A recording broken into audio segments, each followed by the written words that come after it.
Item ಯಾವುದೇ ಇರಲಿ try ಮಾಡಿ ಆಚಿ ಚಿಕನ್ ಮಸಾಲಾ. ಅಮೆರಿಕ ಇರಾನ್ ಶಾಂತಿ ಒಪ್ಪಂದದ ಪರಿಣಾಮ ಕಚ್ಚಾ ತೈಲದ ಬೆಲೆ $4 ರಿಂದ 5 ಕುಸಿತವಾಗಿದೆ. ಪ್ರತಿ ಬ್ಯಾರೆಲ್ಗೆ ಡಾಲರ್ ಬೆಲೆ 83.82 ಇಳಿಕೆಯಾಗಿದೆ. ಜಾಗತಿಕ ತೈಲ ಪೂರೈಕೆಯಲ್ಲಿ ಭಾರಿ ಬದಲಾವಣೆಯಾಗ್ತಾ ಇರುವಂತದ್ದು. ಹಾರ್ಮುಜ್ ಜಲಸಂಧಿಯನ್ನ ತೆಗೆಯೋದಕ್ಕೆ ನಿರ್ಧಾರ ಮಾಡಲಾಗಿದೆ. ಹಾಗಾಗಿ ಈ ರೀತಿಯಾದಂಥ ಬೆಳವಣಿಗೆಗಳಾಗ್ತಾ ಇವೆ. ಯುದ್ಧದ ಉದ್ವಿಗ್ನತೆಯಿಂದಾಗಿ ತೈಲದ ದರ ಏರಿಕೆಯಾಗಿತ್ತು. ಸದ್ಯ ಈಗ ಶಾಂತಿ ಒಪ್ಪಂದಕ್ಕೆ ಎರಡೂ ರಾಷ್ಟ್ರಗಳು ಒಪ್ಪಿಗೆ ಸೂಚಿಸಿರುವಂತಹ ಕಾರಣ ಕಚ್ಚಾ ತೈಲದ ಬೆಲೆ $4 ರಿಂದ 5 ಕುಸಿತಗೊಂಡಿರುವಂಥದ್ದು. ಹಾಗಾಗಿ ಈಗ ಪ್ರತಿ ಬ್ಯಾರೆಲ್ನ ಬೆಲೆ 83.82 ಇಳಿಕೆಯಾಗಿರುವಂಥದ್ದು. ಅಮೆರಿಕ ಇರಾನ್ ಶಾಂತಿ ಒಪ್ಪಂದ ಪರಿಣಾಮವಾಗಿ ಜಾಗತಿಕ ಮಾರುಕಟ್ಟೆಯಲ್ಲಿ ಕಚ್ಚಾ ತೈಲದ ಬೆಲೆಗಳು $4 ರಿಂದ 5 ಕುಸಿದಿವೆ. ಇನ್ನು ಬ್ರೆಂಟ್ ಕಚ್ಚಾ ತೈಲ ಅಂದ್ರೆ ಬ್ರೆಂಟ್ ಕ್ರೂಡ್ ಆಯಿಲ್ ಏನಿದೆ ಅದು ಪ್ರತಿ ಬ್ಯಾರೆಲ್ಗೆ 83.82 ಇಳಿಕೆಯಾಗಿದೆ. ಹಾಗೆ WTI ಕ್ರೂಡ್ ಆಯಿಲ್ ಪ್ರತಿ ಬ್ಯಾರೆಲ್ಗೆ 80.95 ಆಸುಪಾಸಿನಲ್ಲಿರುವಂಥದ್ದು ಈ ವಹಿವಾಟುಗಳು ನಡೀತಾ ಇರುವಂಥದ್ದು. ಪ್ರಮುಖ ಈಗ ನೋಡೋದಾದ್ರೆ ಶಾಂತಿ ಒಪ್ಪಂದವಾಗ್ತಾ ಇದೆ. ಪಾಕಿಸ್ತಾನದ ಮಧ್ಯಸ್ಥಿಕೆಯ ಮೂಲಕ ಅಮೆರಿಕ ಮತ್ತು ಇರಾನ್ ದೇಶಗಳು ಶಾಂತಿ ಒಪ್ಪಂದಕ್ಕೆ ಬಂದಿರುವಂಥದ್ದು. ಇದರಿಂದಾಗಿ ಯುದ್ಧದ ಭೀತಿ ಸದ್ಯ ದೂರವಾಗಿದೆ. ಇಂಧನ ಪೂರೈಕೆಯಲ್ಲಿನ ಆತಂಕ ಕೂಡ ಕಡಿಮೆಯಾಗಿರುವಂಥದ್ದು. ಹಾರ್ಮುಜ್ ಜಲಸಂಧಿ ಆರಂಭವಾಗ್ತಾ ಇದೆ. ಜಾಗತಿಕ ತೈಲ ಪೂರೈಕೆಯ ಪ್ರಮುಖ ಮಾರ್ಗವಾದ ಹಾರ್ಮುಜ್ ಜಲಸಂಧಿಯನ್ನ ಈಗ ಮತ್ತೆ ತೆರೆಯೋದಕ್ಕೆ ನಿರ್ಧರಿಸಲಾಗಿದೆ. ಹಾಗಾಗಿ ಇದು ಮಾರುಕಟ್ಟೆಯ ಮೇಲೆ ಪ್ರಭಾವ ಬೀರ್ತಾ ಇರುವಂಥದ್ದು. ಈ ಹಿಂದೆ ಯುದ್ಧದ ಉದ್ವಿಗ್ನತೆಯಿಂದಾಗಿ ಏರಿಕೆಯಾಗಿದ್ದಂಥ ತೈಲದ ದರಗಳು ಕಡಿಮೆಯಾಗ್ತಾ ಇದೆ. ಗಲ್ಫ್ ಯುದ್ಧ ಮುಕ್ತಾಯವಾಗ್ತಾ ಇದ್ದಂತೆ ಹಾರ್ಮುಜ್ ಮುಕ್ತವಾಗ್ತಾ ಇದೆ. ಹಾಗಾಗಿ ಇನ್ನಾದ್ರೂ ಅಗ್ಗವಾಗಿದೆ ಈ ಒಂದು LPG ಪೆಟ್ರೋಲ್ನ ದರ ಏನು ಏರಿಕೆ ಆಗಿತ್ತು ಇನ್ನು ಮುಂದೆಯಾದ್ರೂ ಅಗ್ಗವಾಗುತ್ತಾ ಅನ್ನುವಂಥ ಪ್ರಶ್ನೆಗಳು ಉದ್ಭವ ಆಗ್ತಾ ಇರುವಂಥದ್ದು. ಈಗ ಕಚ್ಚಾ ತೈಲದ ಬೆಲೆ ಕುಸಿತವಾಗ್ತಾ ಇರುವಂತಹ ಕಾರಣ LPG ಮತ್ತೆ ಪೆಟ್ರೋಲ್ನ ದರ ಇನ್ನು ಮುಂದೆಯಾದ್ರೂ ಕಡಿಮೆಯಾಗುತ್ತಾ ಅಗ್ಗವಾಗುತ್ತಾ ಅನ್ನುವಂಥ ಪ್ರಶ್ನೆಗಳು ಉದ್ಭವ ಆಗ್ತಾ ಇರುವಂಥದ್ದು. ಅಡುಗೆ ಗ್ಯಾಸ್ ಅಂದ್ರೆ LPG ದರ ಗಗನಕ್ಕೇರ್ತಾ ಇರುವಂಥದ್ದು.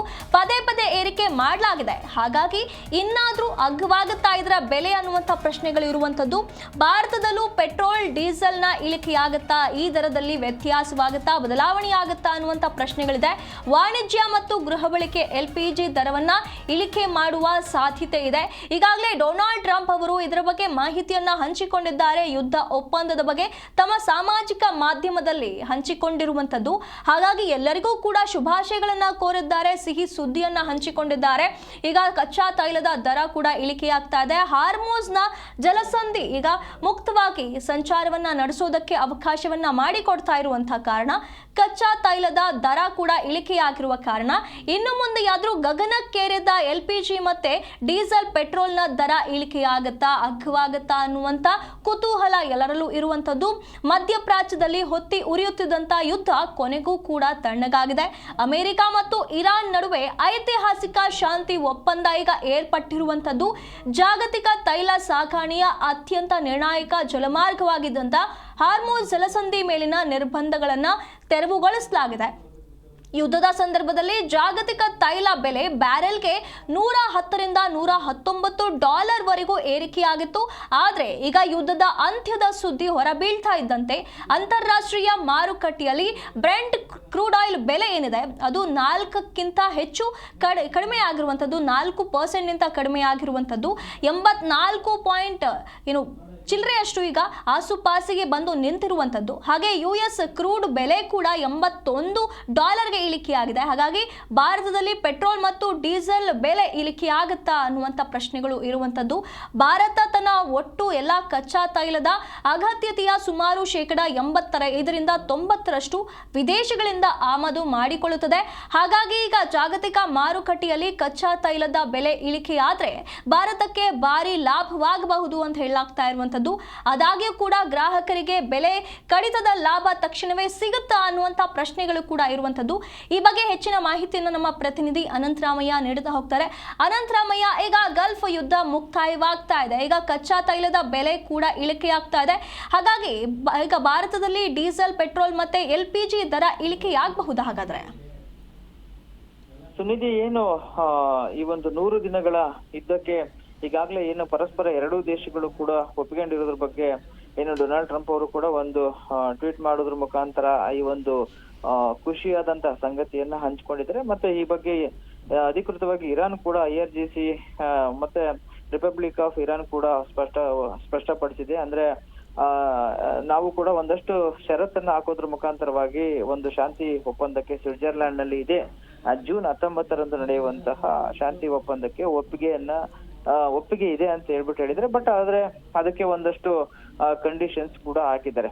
ಈಗಾಗ್ಲೇ ಏನು ಇದ್ದ ಒಂದು ಶಾಂತಿ ಮಾತುಕತೆ ಏರ್ಪಡುತ್ತೆ ಅನ್ನೋ ಒಂದು ವಿಚಾರ ಗೊತ್ತಾಗ್ತಿದ್ದಂಗೆನೆ ಜಾಗತಿಕ ಮಾರುಕಟ್ಟೆಯಲ್ಲಿ ತೈಲ ಮಾರುಕಟ್ಟೆಯಲ್ಲಿ ಈಗಾಗಲೇ ಏನು ತೈಲ ಬೆಲೆ ಕೂಡ 4% ಇಳಿಕೆ ಆಗಿರುವಂತದ್ದು. ಇದು ಒಂದು ರೀತಿಯಾದಂತಹ ಖುಷಿಯಾದಂತಹ ವಿಚಾರ ಅಂತಲೇ ಹೇಳ್ಬೋದು. ಯಾಕೆಂದ್ರೆ ಈಗೇನು ಯುದ್ಧದ ಒಂದು ನೆಪವನ್ನೇ ಮುಂದೆ ಇಟ್ಕೊಂಡು ಸಾಕಷ್ಟು ಬಾರಿ ಈ ಒಂದು ಏನು ಕ್ರೂಡ್ ಆಯಿಲ್ ಆಗಿರ್ಬೋದು, ಅದ್ರ ಜೊತೆಗೆ ಗ್ಯಾಸ್ ಆಗಿರ್ಬೋದು, ಇದೆಲ್ಲರ ಬೆಲೆ ಕೂಡ ಹೆಚ್ಚಾಗಿದ್ದನ್ನ ನೋಡಿದ್ದು ನಾವು. ಇದರ ಒಂದು ಎಫೆಕ್ಟ್ ಜಾಗತಿಕ ಮಟ್ಟದಲ್ಲಿ ಅದರಲ್ಲೂ ಕೂಡ ನಮ್ಮ ಭಾರತಕ್ಕೂ ಕೂಡ ತಟ್ಟಿದ್ದು ಕೂಡ ನಾವು ನೋಡಿದೀವಿ. ಈ ಹಿನ್ನೆಲೆಯಲ್ಲಿ ಸಾಕಷ್ಟು ಗ್ರಾಹಕರು ತೊಂದರೆಯನ್ನು ಕೂಡ ಅನುಭವಿಸಿದ್ರು. ಈಗ ಏನು ಯುದ್ಧ ಮತ್ತು ಶಾಂತಿ ಒಪ್ಪಂದತೆ ಏರ್ಪಟ್ಟಿದ್ರಿಂದಾಗಿ ಬಹುಶಃ ಕಡಿಮೆ ಆಗ್ಬೋದು ಅನ್ನೋ ನಿಟ್ಟಿನಲ್ಲಿ ಕೆಲವು ಆರ್ಥಿಕ ತಜ್ಞರು ಅಭಿಪ್ರಾಯವನ್ನ ವ್ಯಕ್ತಪಡಿಸಿದ್ದಾರೆ. ಈಗಾಗಲೇ ಏನು ಯುದ್ಧದ ಸಮಯದಲ್ಲಿ ಇದನ್ನೇ ತೈಲ ಬೆಲೆ ಗಗನಕ್ಕೇರಿದ್ರು ಕೂಡ ದೇಶೀಯ ಮಾರುಕಟ್ಟೆಯಲ್ಲಿ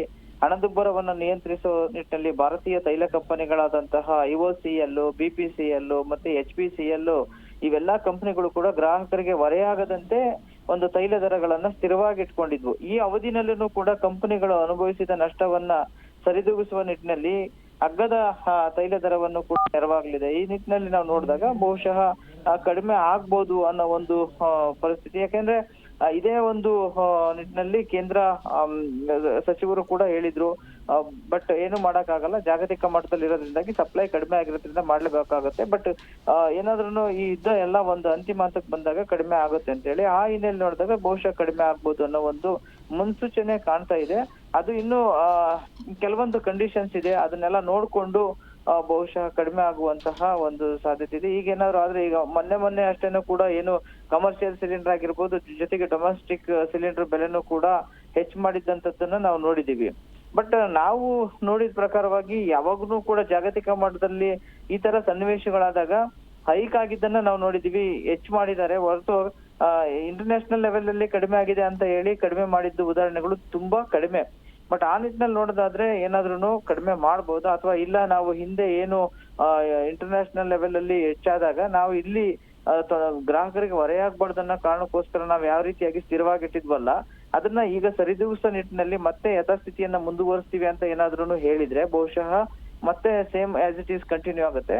ಬೈ ಚಾನ್ಸ್ ಇಲ್ಲ ಆ ಟೈಮಲ್ಲಿ ಹೆಚ್ಚು ಮಾಡಿದ್ವು, ಹೀಗಾಗಿ ಈಗ ಏನು ಇಂಟರ್ನ್ಯಾಷನಲ್ ಲೆವೆಲ್ ಅಲ್ಲಿ ಇಳಿಕೆ ಆಗಿದ್ರಿಂದಾಗಿ 4% ಅದರ ಹೊರೆಯನ್ನು ತಪ್ಪಿಸ್ಲಿಕ್ಕೆ ಗ್ರಾಹಕರಿಗೆ ಕೂಡ ನಾವು ಅನುಕೂಲ ಮಾಡ್ಕೊಡ್ತೀವಿ ಅನ್ನೋ ನಿಟ್ಟಿನಲ್ಲಿ ಏನಾದ್ರೂ ಕಡಿಮೆ ಮಾಡಿದ್ರೆ ಖಂಡಿತ ಅದರ ಒಂದು ಅನುಕೂಲತೆ ಎಲ್ಲಾ ಗ್ರಾಹಕರಿಗೂ ಕೂಡ ತಟ್ಟುತ್ತೆ. ಇದು ಆಟೋಮೆಟಿಕಲಿ ಇನ್ನೇನ್ ಡಿಪೆಂಡ್ಸ್ ಎಲ್ಲ ಹೋಟೆಲ್ ಉದ್ಯಮ ಆಗಿರ್ಬೋದು, ಇನ್ನಿತರ ಏನು ಈಗಾಗಲೇ ಆಟೋ ಇನ್ನಿತರ ಏನು ಸಮಸ್ಯೆಗಳನ್ನ ಎದುರಿಸಿದ್ರಲ್ಲ, ಹೆಚ್ಚಾಗಿ ಆಟೋ ಗ್ರಾಹಕರಾಗಿರ್ಬೋದು, ಮತ್ತೆ ಗ್ಯಾಸ್ ಸಿಲಿಂಡರ್ ನ ಅವಲಂಬಿಸಿರುವಂತಹ ಇವನ್ CNG ವೆಹಿಕಲ್ಸ್ ಆಗಿರ್ಬೋದು, ಇವೆಲ್ಲವನ್ನೂ ಕೂಡ ಸಫರ್ ಆಗ್ತಿದ್ವಲ್ಲ, ಇದು ಬಹುಶಃ ಕಡಿಮೆ ಆಗ್ಬೋದು. ಯಾಕೆಂದ್ರೆ ಹೊರ್ಮುಜ್ ಅನ್ನ ಎಲ್ಲಾ ಜಾಗತಿಕ ದೇಶಗಳನ್ನು ಕೂಡ ಫ್ರೀ ಆಗಿ ಟೋಲ್ ಫ್ರೀ ಸಂಚಾರಕ್ಕೆ ಅನುಕೂಲ ಮಾಡ್ಕೊಡ್ತೀವಿ, ಇದ್ರ ಉಪಯೋಗವನ್ನ ಎಲ್ಲರೂ ಕೂಡ ಪಡ್ಕೊಳ್ಳಿ ಅಂತ ಹೇಳ್ಬಿಟ್ಟು ಡೊನಾಲ್ಡ್ ಟ್ರಂಪ್ ಅವರು ಜೊತೆಗೆ IRGCನೂ ಕೂಡ ಹೇಳಿದ್ರಿಂದಾಗಿ ಇನ್ನ ಅಲ್ಲಿದ್ದಂತಹ ಒಂದು ಅನುಕೂಲತೆ ಹೆಚ್ಚಾಗುತ್ತೆ.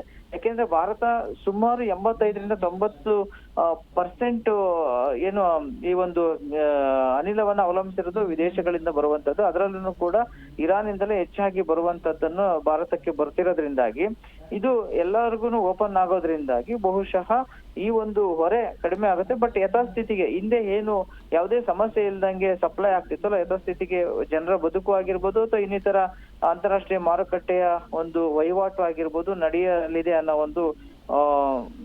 ಒಂದು ಮುನ್ಸೂಚನೆ ಕಾಣಿಸ್ತಾ ಇದೆ. ಸುನಿಧಿ, ಧನ್ಯವಾದಗಳು ಅನಂತರಾಮಯ್ಯ ನಿಮ್ಮೆಲ್ಲ ಮಾಹಿತಿಗಾಗಿ.